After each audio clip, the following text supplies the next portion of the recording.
Hey everyone, how is it going? I'm Chucky and we're playing some Dragon Age Inquisition. So today is a awesome day. Today we have a free day, so that's why we're streaming this early. This is a very unusual time for me to stream, but we have time. I really want to play this game, so let's do it. First in line, you see the tapestry behind. This is Dragon Keep. And I'm basically going to show you the default world state because I have lost my save games with the sad loss of the sad destroying of my external hard drive. Yeah, so I'll show you guys this tapestry and then we'll start playing Dragon Age Inquisition. It's loading. I'm actually going to pop out my video camera so you guys can see better and mute myself for this thing because I have not seen it and I'm very kind of excited to see how they animated all of this. So let's just wait for it. Come on, loading screen. If you believe the stories, mankind's pride gave rise to the Darkspawn. Countless in number and toxic to all life, Darkspawn search endlessly for an archdemon. When they find one, Darkspawn armies surge up from their corrupt barrows beneath the ground, and a blight begins. Grey Wardens are the only warriors capable of destroying an archdemon, and history always honors the one who sacrifices all to kill the beast. In the fifth blight, the Warden was the hero of Ferelden, a mage living in the Circle Tower at Lake Calenhad. Drawn into an escape plot by another mage, the hero became snared in the Circle's dangerous politics. Duncan, a Grey Warden, helped the mage escape to a new life as a warden. The allied Ferelden and Grey Warden forces met in Ostagar, where King Kaelin's armies and a host of wardens gathered, ready to destroy the Darkspawn. But valor turned to despair as Loghain betrayed his king. Kaelin's forces were slaughtered, and the south was lost. The hero, now a full-fledged Grey Warden, survived with the aid of Flemeth, the mysterious witch of the wilds. Joined by Flemeth's daughter, Morrigan, and a Grey Warden named Alistair, the hero set out to build an army strong enough to abolish the Blight. With the traitorous Loghain now seated on Ferelden's throne, the Warden sought help from the influential Arl Eamon of Redcliffe. However, they arrived in Redcliffe to find the town under siege. As each night, undead rose in waves and assailed the battered village. With the hero's help, the people of Redcliffe stood fast against the undead horde. The Wardens reached Arl Eamon's castle only to find the Arl lying at the edge of death, and his court fallen into madness. To save his father's life, Eamon's young son, Connor, had made a deal with a demon, and quickly fallen victim to its possession. The hero intervened, freeing Connor from possession, and breaking the demon's hold over Redcliffe. But deals with demons are never straightforward. The demon agreed only to save Eamon's life, not restore him to health. Arl Eamon needed a miracle to recover. The hero located an urn containing the sacred ashes of Andraste, which were said to cure any ailment. The urn was protected by ancient traps, tests of will, and a dragon-worshipping cult that wanted to twist the urn's power to its own ends. The urn remained pure, but mysteriously disappeared after the Wardens departed. Only the temple dedicated to it still stands. With a pinch of the ashes, the hero restored the Arl to health. Informed of Loghain's treachery, Eamon swore his political and military support. The circles of Magi are bound by oath to aid the Grey Wardens in times of blight. However, Lake Calenhad's tower could offer little help. One of its mages, Uldred, had become possessed by a pride demon and was twisting other circle mages into abominations. The hero fought to the top of the tower and defeated Uldred, saving the remaining mages. Grateful for their lives, the mages joined the Warden's army. The allies gained at the Circle were not the only soldiers to join the Warden's forces, however. Dalish elves don't usually make alliances, but even deep hatred can be set aside in the face of oblivion. An ancient curse was destroying Ferelden's largest Dalish clans, turning the elves into werewolves. Zathrian, the clan's keeper, claimed that the cure required the heart of the great wolf, Witherfang. Years before, Zathrian himself had afflicted a group of humans with the curse that now ravaged his clan. As long as he lived, the curse endured. The hero freed the werewolves from the long-standing curse, and the Dalish joined the Warden's forces. Blights may happen hundreds of years apart, but the dwarves who live below the surface of Thedas fight Darkspawn every day. No one is better schooled in battling Darkspawn than the warriors of Orzammar, except perhaps their allies of old, the Grey Wardens. The hero arrived in Orzammar in the wake of King Endrin's death to find political factions fighting for control of the dwarven capital. Only the vote of a venerated paragon could break the deadlock to elect a ruler, and order the dwarves to honor their Grey Warden treaty and join the battle against the new Blight. The hero set off to find a paragon named Branka, who had disappeared into the Deep Roads in search of a legendary artifact, the Anvil of the Void, created by the renowned smith Caridin to forge mighty war golems. With Branka's help, the hero restored the Anvil of the Void, and a small army of powerful golems joined the Warden's forces. The hero emerged from the Deep Roads with a master-forged crown to bestow the Paragon's favor upon whichever rival candidate would be crowned king. Balin, the youngest son of King Endrin who was suspected of foul play, or Haramont, the aging traditionalist backed by the Dwarven Assembly. Balin followed his father to the throne. He leads with a ruthless but progressive hand, seeking to re-establish ties to the Surface Kingdoms. With Dwarden's strength now bolstering the Warden's army, the hero had to deal with Loghain, so Ferelden could stand unified against the Darkspawn, before the Blight swallowed the world. The kingdom of Ferelden stood divided. While some nobles supported Loghain's regency, others condemned his inaction against the Darkspawn. Civil war brewed, and Arl Eamon called a landsmeet in hopes of curtailing the conflict and removing Loghain from the throne. Alistair ended Loghain's life in the name of justice for the Wardens who died at Ostagar. As the Warden's united army massed in Redcliffe, the Darkspawn overran Denerim, laying siege to Ferelden's capital city. The hero's army fought valiantly through Denerim and broke the Darkspawn siege. On Fort Dracon's highest tower, the hero's strongest allies fought alongside the Warden in a final heroic battle against the massive Archdemon. Alistair made a Grey Warden's ultimate sacrifice, giving his life to kill the Archdemon and end the Blight. With no Archdemon to lead them, the Darkspawn scattered.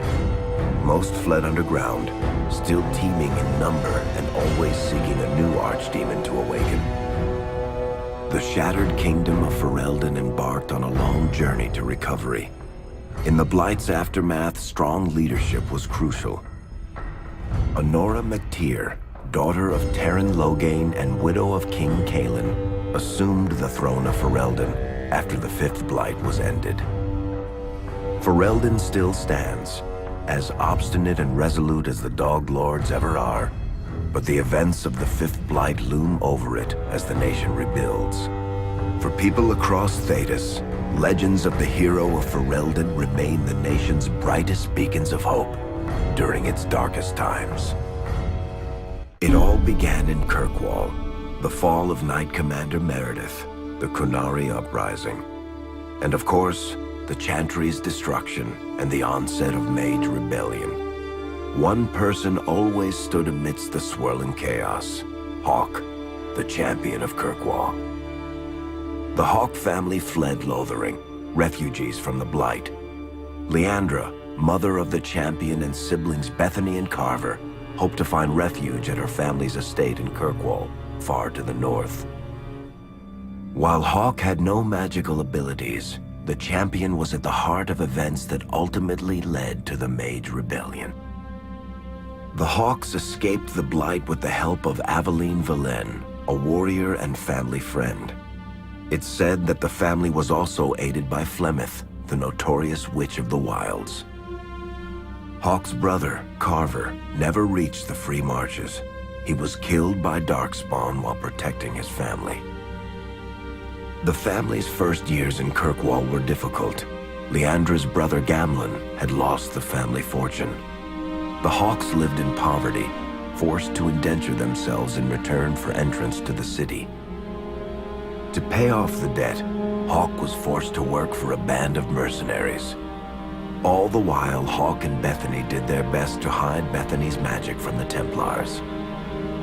Opportunity eventually struck in the form of a dwarf named Bartrand Tethras, who was planning an expedition to the Deep Roads. It was a long shot, but with gold gained from the expedition, Hawke could free the family from its criminal creditors and further Templar scrutiny. Hawke met a rogue Grey Warden named Anders, who possessed detailed maps of the Deep Roads. These maps were crucial to the expedition's success. Once Hawke obtained them, everything else fell quickly into place. Afraid to lose another sibling, Hawke insisted that Bethany stay in Kirkwall rather than accompany the expedition. Hawke did find ancient dwarven treasure, but the group also stumbled upon a statuette formed from a strange red lyrium. Upon returning to the surface, Hawke found Templars taking Bethany away. Her magic had been discovered. She joined a mage circle soon after.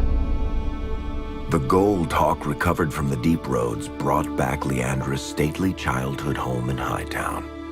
The Hawks had barely settled into their new home when Leandra was murdered. A deeply sinister and twisted killing. Hawke hunted down Quentin, the blood mage responsible, but could not prevent Leandra's death. Leandra's tragic death was part of a critical problem facing Kirkwall. Rising tension between the city's mages, who felt increasingly oppressed, and Templars, who grew increasingly suspicious of their activities. Adding to the strain, a large contingent of Qunari had also established themselves in Kirkwall, much to the growing discomfort of the city's rulers. After their dreadnought was shipwrecked many years before, a group of stranded Qunari were allowed to remain in a cordoned-off area in Lowtown. As time passed, the Qunari made no effort to return home, and offered no explanation about why they remained. Tensions rose to a breaking point. Revered Mother Patrice, convinced the Qunari were a threat to the Chantry's faith, incited violence between the Qunari and the Kirkwall populace. Hawke knew that Patrice would bring about unnecessary conflict.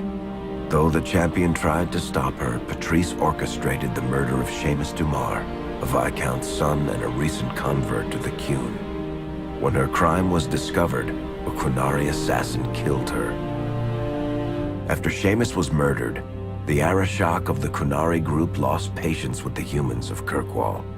They would now submit to the Qun or die. The Qunari struck hard and fast. They took the palace in Hightown and beheaded the Viscount to immediately quash any resistance. Aided by Knight Commander Meredith and First Enchanter Orsino, Hawke reached the palace and stood toe-to-toe with the fearsome Qunari leader. Hawke's ally, Isabella, was a notorious raider and ultimately responsible for the crisis. She had stolen the Tome of Koslan from the Qunari, who remained in Kirkwall to search for it. Isabella returned the book, and Hawke let the Qunari take her prisoner as penance. Finally appeased, the Qunari returned home peacefully. Hawke saved Kirkwall and earned the grudging respect of the city's Templars, mages, and nobility, along with the title that history remembers, the Champion of Kirkwall. Kirkwall's problems were still not over, however. After Viscount Dumar's death, Knight Commander Meredith took power and blocked all attempts to appoint a new Viscount. Under Meredith's command, the Templars tightened their grip on the mages, planning to suppress what Meredith saw as a growing rebellion. Anders, who spent years fighting for justice and freedom for his fellow mages, saw that the time for negotiation was past. He destroyed Kirkwall's chantry, killing hundreds, including Grand Cleric Elthina. This single act began a rebellion that spread from circle to circle, until all circles of Magi had risen up in defiance against chantry rule. Though Anders had done the unforgivable, something stayed the champion's hand. Anders survived the day, although many others did not. Fighting spread swiftly through the city. Some mages rebelled openly, many of them succumbing to possession. Templars turned their swords on mages who rebelled and on those who did not. As First Enchanter Orsino refused to bend to the Templars, Knight Commander Meredith demanded that every mage in Kirkwall be put to the sword. Hawk saved many mages from Templar blades, keeping them from succumbing to possession or the temptations of blood magic. In the end, however, Hawk was forced to strike down Orsino, who had betrayed his own values by resorting to blood magic himself. The battle proved one thing. Knight Commander Meredith had gone mad. Hawk saw the truth of it when Meredith unsheathed her sword, and the red lyrium idol from the deep roads was embedded within it. The blade fueled her hatred and paranoia, as it had for months. After a horrific battle, the red lyrium of the Knight Commander's sword consumed her as she died. Meredith became a statue, her face a frozen mask of horror. Little is known of the champion since that final battle. However, Hawk's story lives on in legend and song. Memories of the indelible changes the champion of Kirkwall brought to the face of Thedas.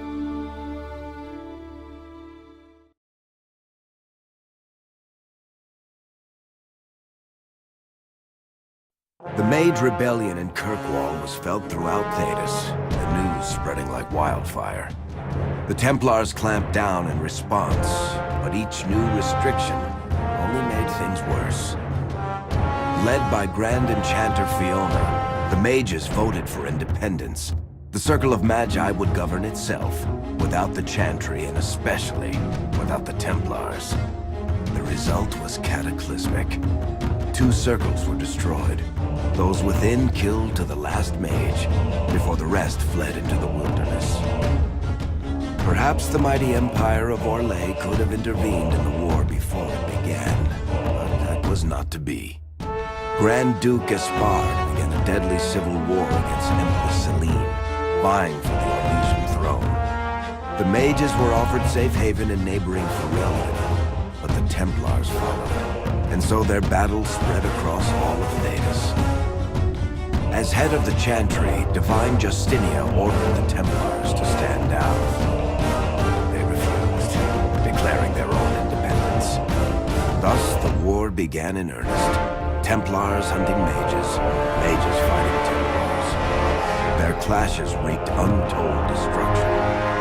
All sense of order was falling to pieces. Divine Justinia made one final desperate bid to end the war. She approached the leaders of both sides and convinced them to come to a conclave held on neutral ground. With the Chantry to mediate, mages and Templars will talk for the first time since this all began.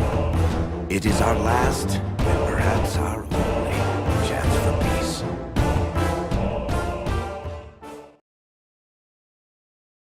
Okay, and that's it for the intro.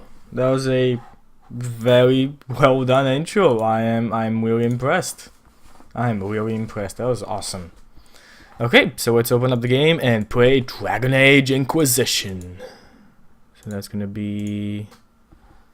One second, this is gonna be a small OBS thingy because I couldn't set it up before, the music would have interfered and so on.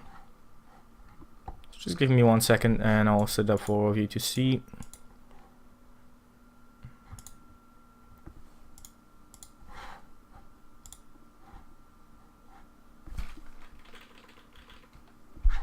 Yeah, it's loading. Give me give me 1 sec. I need to set this down a bit so you can see my face.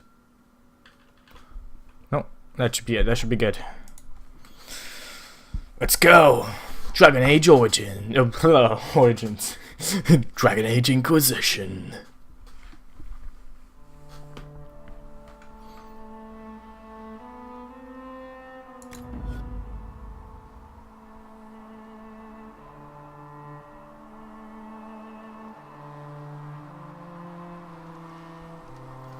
Okay, let's go into options a bit. I want to look into these. Friendly fire. No, I'm gonna put that. I should make it harder. Nah. Pause, we're targeting areas. Auto, pause, tactical camera. Yeah. That's okay. Interface. No, that's good. That's good as well. Well, 1 second. Controls.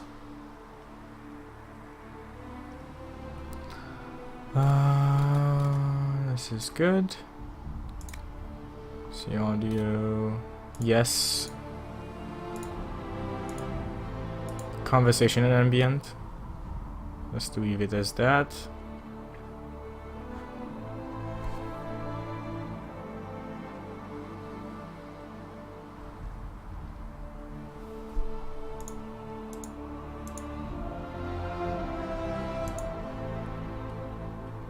Dynamic range mode. Interesting. Home theater, TV.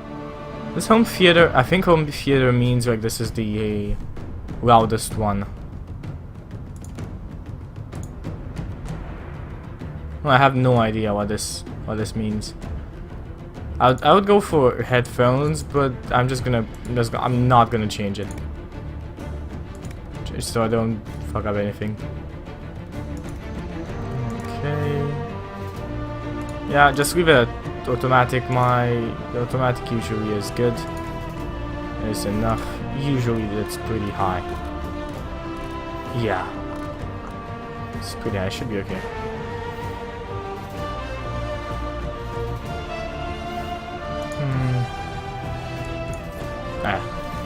We'll restart it later. Confirm changes. Yeah. I think that's it. That is it. What extras do we have? Oh, we have that. Oh, we could have done it here. Ooh, I did not know that. The downside of not opening the game before streaming it. Let me get my pillow.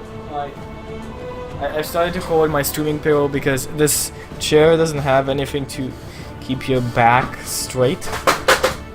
So what I do is I take this huge ass pillow and put it on my back, and it keeps me straight while I stream, so I don't have a awkward position.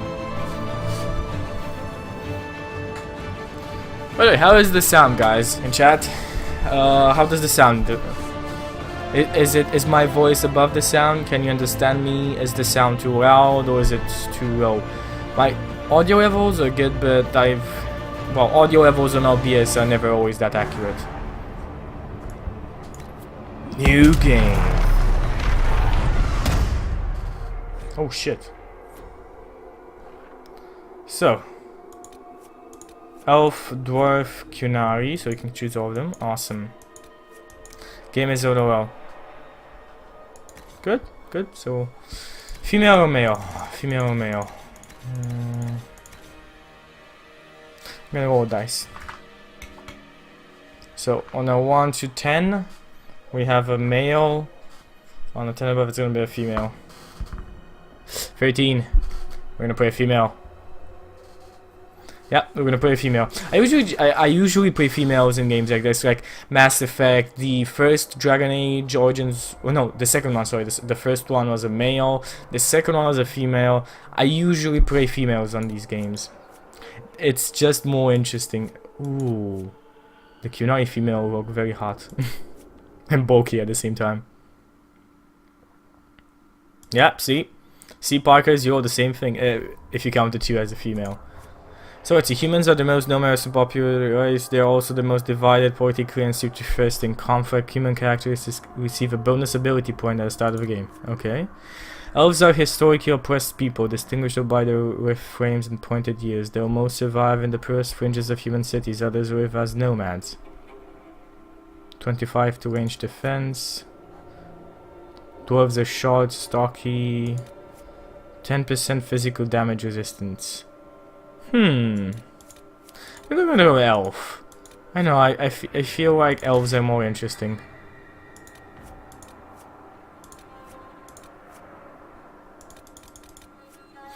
So rogues are fighters who rely on speed and agility rather than heavy armor, using skills and advantage. Or strike a distance with arrows. Rogue archer. Warrior two-handed. Rogues are fighters who vary. Oh! Awesome! Thanks, Barkers! Welcome! Yeah, sorry, I completely forgot to welcome Barkers, welcome, Ildo who's just working there in chat. I see you. And Mr. Meat Sauce is talking as well. Have time wizard. Yeah, welcome everybody. I completely forgot to say hello to everybody else. So, what do we have here? Rogue. I'm kind of interested in making a mage, to be honest.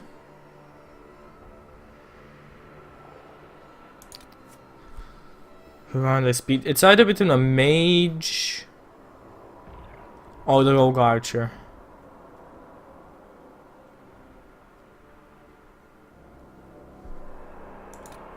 What do you guys think?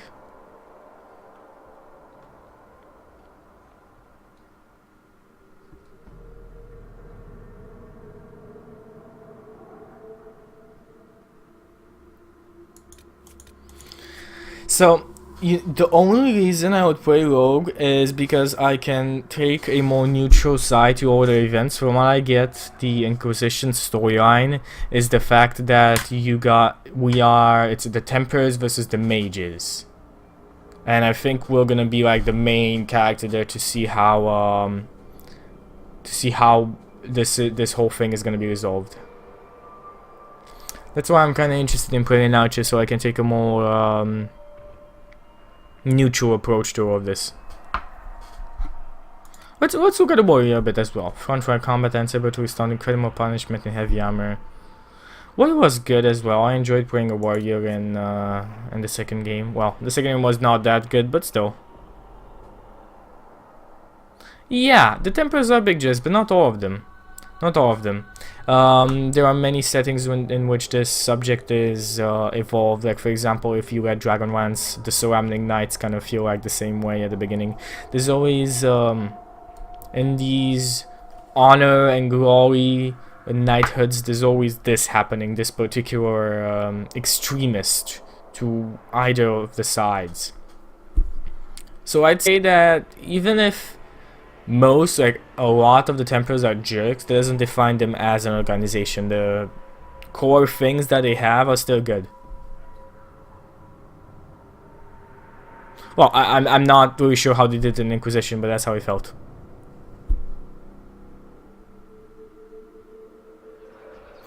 Yeah, I think it's gonna be, yeah. I'm gonna go archer. We'll see how it goes. Select difficulty, no, definitely not casual. Hard, nightmare. Ooh.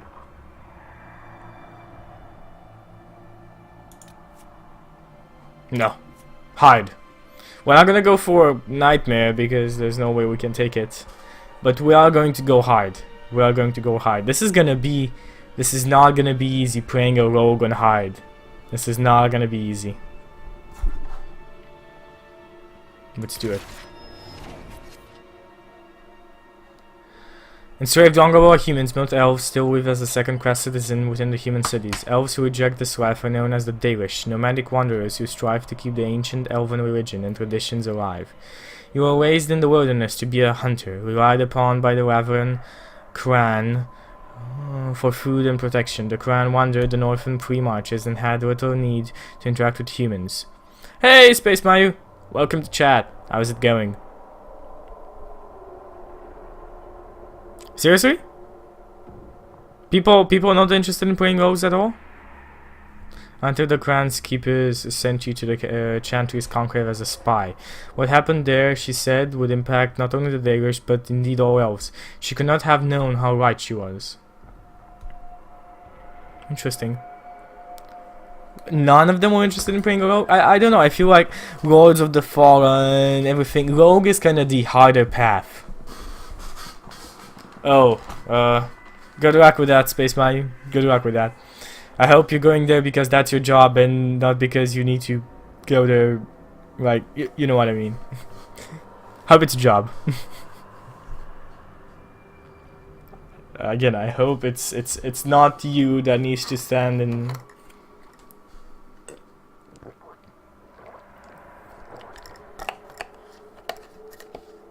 Yeah, that's the thing about these games. Like, for example, my idea of them is that... Do you want to import? Yes, because I already imported that. Import successful yesterday. I think that's yesterday. Yeah, that's yesterday. I made it up yesterday. I actually looked at all of it and I see how long it'll take me to make it. And it was rather long, so I decided not to do it on stream because it took me like 40 minutes to an hour to remember everything I did. Yeah, mages and warriors are good. They're very fun. I'm not saying anything against them. The only thing is, I like a challenge. I enjoy a challenge, and I feel like the challenging part and the more versatile game or gameplay is with a rogue, because you do not deal as much damage as a mage, and you don't have that many abilities, and you're not as tanky as the tank, and you do not deal that much damage melee.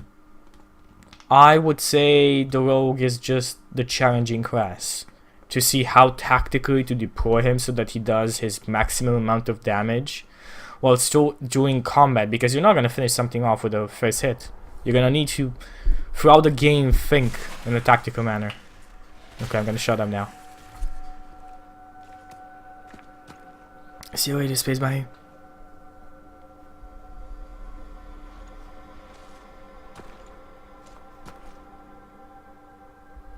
Oh, still character creation. That is awesome. What do we have?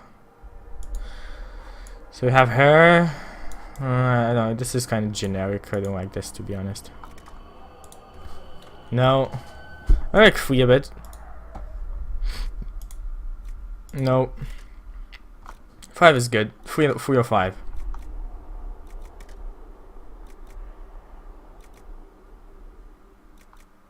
I feel like this is more the face of a mage. Yeah, this is more the face of a mage. I think this is the face of a rogue. It's actually... Oh, we can customize. It's customized. Oh, this is... Yeah, we're not gonna go with... Should we do with face shape? Customize that. No. That was good. She had a good face shape. Skin tone.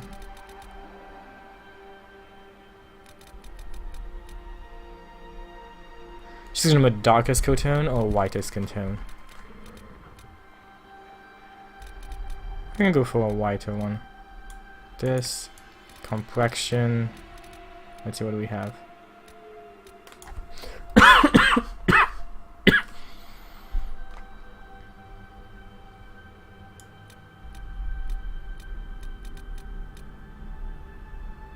Yeah, this is okay, just a negative one. I want if they have deep green eyes. Or red one. Red ones. Red eyes would be awesome.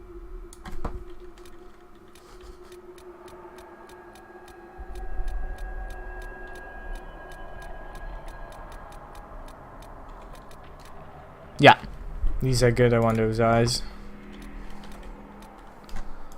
Ooh, okay. So let's look at the hair.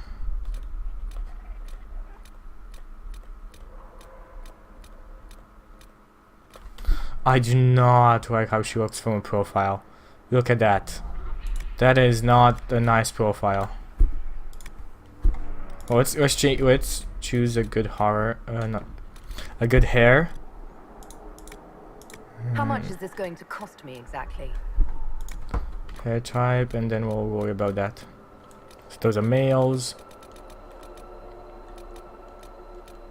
There was one. I think the second one that I liked. This one. Yeah, that's good. That's good. I want to look at her from a profile. Ooh, those noses. Come on. Those noses look so weird. In front she looks good. In front she looks good. Behind, like from a side, not so much. Well, this makes her hotter. Yeah, red hair makes everybody hotter. Still not very happy with that, but it's okay. Maybe the skin tone can be changed too. No. No, skin tone should be the same. Everything you've heard? Completely true. Everything you've heard? Completely true. No. How much is this going to cost me exactly? Well, that's good. Okay, head and ears. Cheekbones are good. Earlobe size is good.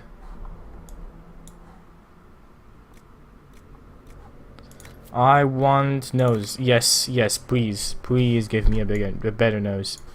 The nose is awful. That's nicer. Look at that. Look at that. This is a lot nicer. This is a lot. Still a bit curvy here. It's good. Could make it smaller. It's smaller.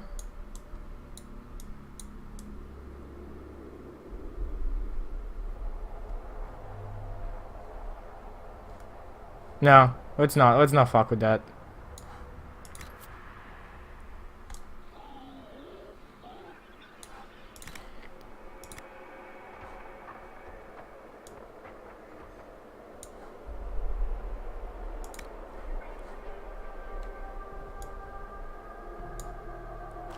Actually gonna put a pencil there on the screen, so if I fuck with this I know where to put it back.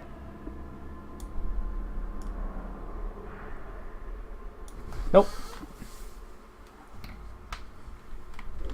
A good punch can fix it. I think this is, yeah. Let's see, mouth shape. I like her mouth, so I don't think that it needs changing, but I mean, let's look into them.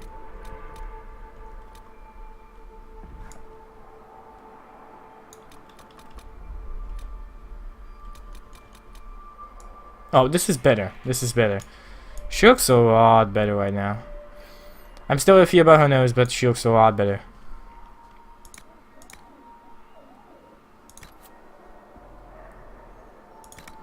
Let's see, scars and tattoos. Definitely don't want her to have a scar. She's the type of rogue who's seen some stuff and been in combat. So 0 is gonna be none. It's a small one somewhere. Doesn't need to be a big one. Oh, that looks good.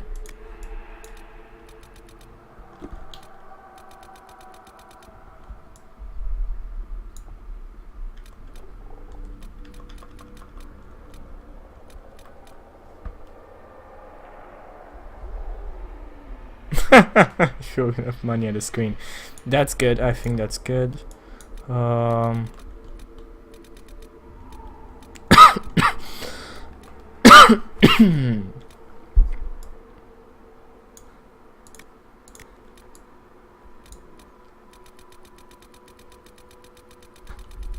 gonna screen for all of them. No, definitely don't like that one. No, it's gonna be a subtle one. Like this could be good, but no, I don't think it suits her. This could suit her. I think this could be good, so let's keep that in mind. No, this is okay. That's the first one she had.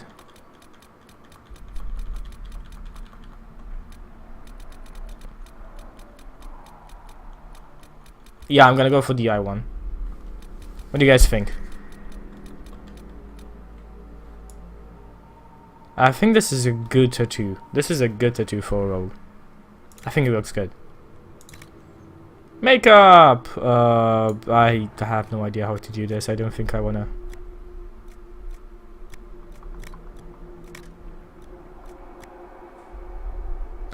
I don't think I wanna fuck with this, guys. Yeah. Yeah, I'm not gonna fuck with that. I have never used it.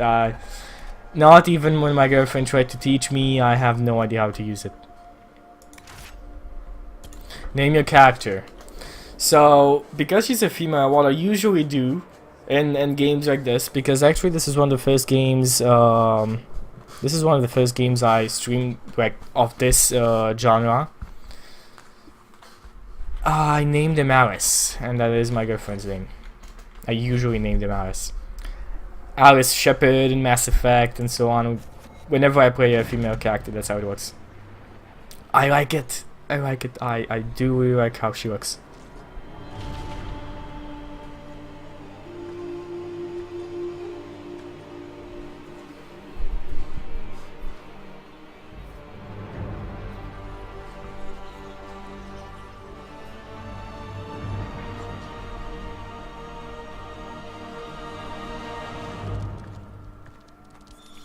I know most streamers want to play a crown or have like fun with their characters. But I'm a bit different in that I take these games a little more on the serious side. Maybe that's for me being a DM. I don't know, I just take it more serious.